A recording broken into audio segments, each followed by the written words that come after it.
For today's vlog naman mga kumarites, nagulat ako kay Mudra. Paano ba naman biglang nagsigaw nga nasa kwarto ako. Nandito nga daw po pala si Tia. Bali mga kumarites, sina Mudra kasi tatlo sila magkakapatid. Bali sa magkakapatid pala, si Mudra yung panganay. Tapos sumunod si Tio Gane at ang asawa nga ay si Tia Janet. Sumunod naman ay si Tia Esther, siya yung bunso. Bali may anak na dalawa si Tio Gane at saka si Tia Janet. Yun nga pala si Jen at saka si Jeff. At syempre for sure marami sa inyo ang nakakakilala kay Ma'am Jen kasi nga po teacher nga siya sa Prudencia. Tapos si Jeff naman ay may tatlong anak. Ayan, ito nga pala yung bunso. Ang panganay nga nila ay si Lexi, sumunod naman ay si Lance, yung lalaki. Bali sumimba nga po pala sila at dumaan nga pala dito sa bahay. Sa totoo lang mga kumarites, bihira rin kami magpangipangita ng mga pinsan kunto kasi nga busy nga din sa mga trabaho. Minsan maswertehan na lang talaga na minsan sa labas pa nga kami nagpapangita. Syempre si Ma'am Jen ay super busy na nga din sa trabaho, tapos si Jeff naman ay busy nga rin sa kanyang mga negosyo. Syempre business minded yung ating pinsan na yan. Kaya ayun, nung may pagkakataon nga sila na pumunta dito, talaga namang bumisita na nga sila kasi nga bihira lang naman talaga. Napatanong pa nga si Lexi sa kanyang lolo kung may kapatid daw. Kasi nga bihirang-bihira nga talaga kami magpangipangita. At si Lexi nga dalaga na. Bale ayun lang, pag nagpapangipangita naman kami, talaga namang todo kwentuhan, ang daming kwento. Tawang-tawa pa nga kami dito kay Lore. Diyos ko po, binibibi si Kuya Nash. Akala mo naman kayang buhatin. Ay nako, mabigat pa yan sa iyo. Diyos ko po, baka mabalian ka ng buto. At yun nga, pag nagpapangipangita nga kami, ang mga kwentuhan namin bumabalik sa nakaraan. Kami naman, mga tamang pakinig lang sa mga kwentuhan kasi mamaya may exam. O diba, di nyo kinaya, mamaya may quiz kami. O Ma'am Jen, umpisahin na yan. Charot. Siguro nga, pagka nga nagkabandingan talaga kami ng buong araw, hindi mauubusan ng mga chika.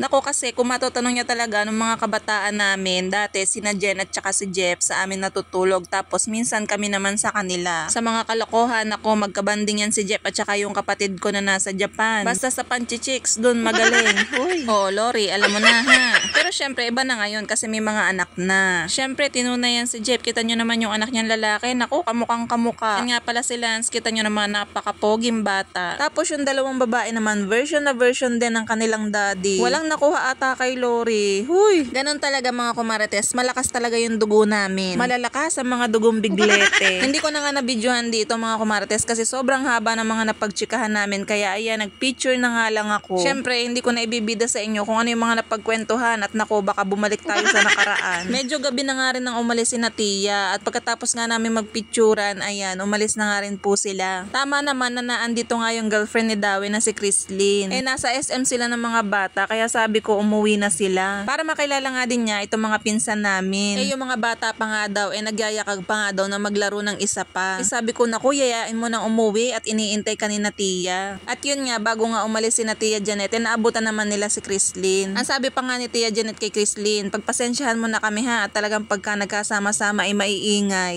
Ay, sa totoo lang mga kumarites, ang iingay talaga namin. Tamang kwentuhan, tamang tawanan. Kaya nakakamiss din talaga ng mga bata kami kasi nung mga bata kami, tamang aral lang, nakakapag-banding pa. Pero ngayon nga na may mga trabaho nga kami, talagang bihirang-bihira magkaroon ng pagkakataon. Ngayon, sakto, bakasyon, January 2 ata to mga kumarites, wala pang pasok mga teachers. Tapos si Jeff, bakasyon din. Tapos si Kuya, wala pa din silang trabaho. Tapos ako nga din, bakasyon pa din. O diba, yan nga po pala si Lori, asawa ni Jeff. Sabi niya, dapat daw maganda siya sa vlog ko. Maganda naman talaga siya kahit walang filter. Kita nyo naman, tatlo na ang anak. Talaga namang dalagang-dalaga pa din. At syempre, hindi na nga namalaya ng oras. Kita nyo naman at gabi na. O diba, si Kuya Nash at saka si Kuya Lance nag-peace bomb. O diba, bali magpinsan sila sa pinsan. Hatid na nga namin sila dito sa may labas ng bahay. At ayun nga, hindi na nga din ulit namin alam kung kailan nga ulit kami magpapangipangita. Kasi for sure, pag kami mga pasok na ulit ang mga bata at may mga pasok na naman sa trabaho, busy na naman. Ako nga siguro sa April na ulit masusundan ang absent ko. Dahil malapit nang maubos ang ating leave. O diba mga kumarites, napakahabang paalaman ito. Kahit dito nga sa labas, talaga naman nagchichismisan kami. Huy, charot. O siya mga kumarites, hanggang dito na lang muna. Thank you for watching. Bye!